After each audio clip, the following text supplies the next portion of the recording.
sur Sénégal Secana, bienvenue dans cette plateforme médiatique.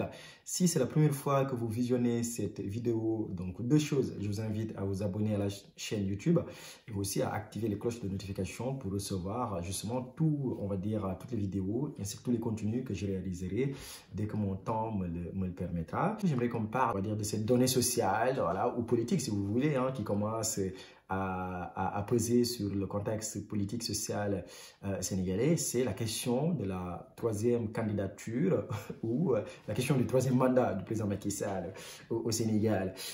Et je pense que c'est une question assez lancinante, c'est une question qui refait surface d'année en année.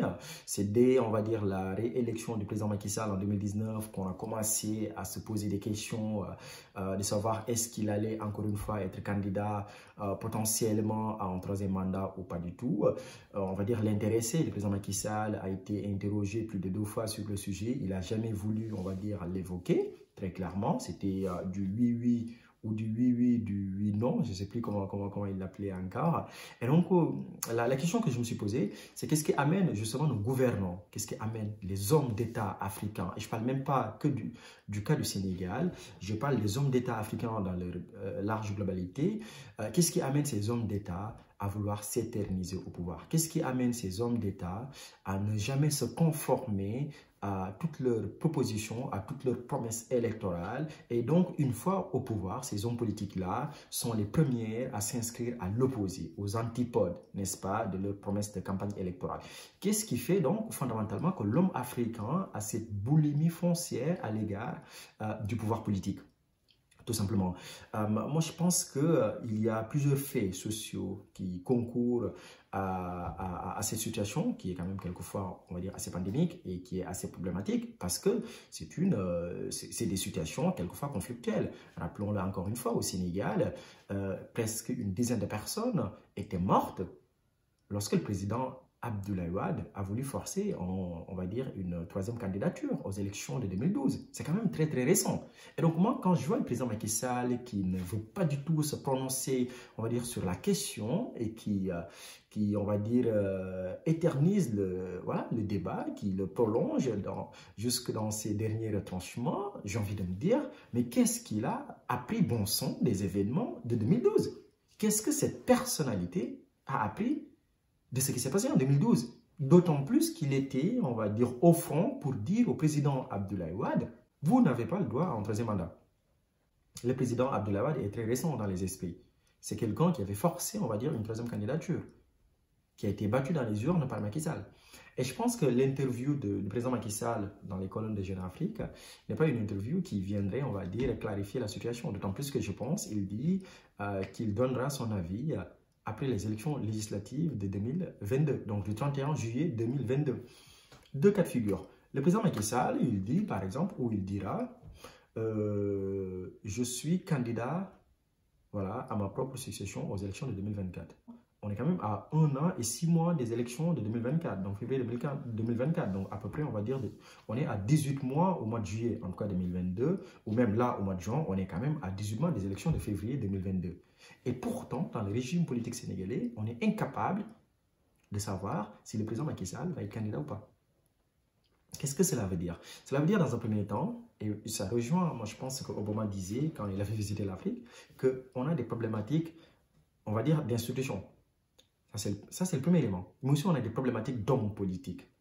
On a des problématiques d'hommes politiques, tout simplement. On a combiné les deux. Non seulement on n'a pas les institutions qu'il faut, on n'a pas des institutions qui sont fortes. Parce qu'aujourd'hui, si on avait des institutions très, très fortes, il y aurait, une distinction très étanche entre le pouvoir exécutif et le pouvoir, judiciaire. Aujourd'hui, le Conseil constitutionnel ou les personnes même à l'Assemblée nationale pourraient très bien inviter le président de la République à se prononcer sur la chose. Ou bien on aurait un président de l'Assemblée nationale qui userait de son pouvoir pour dire clairement que le président de la République n'a pas droit à un troisième mandat et qu'il ne ferait pas, un troisième mandat.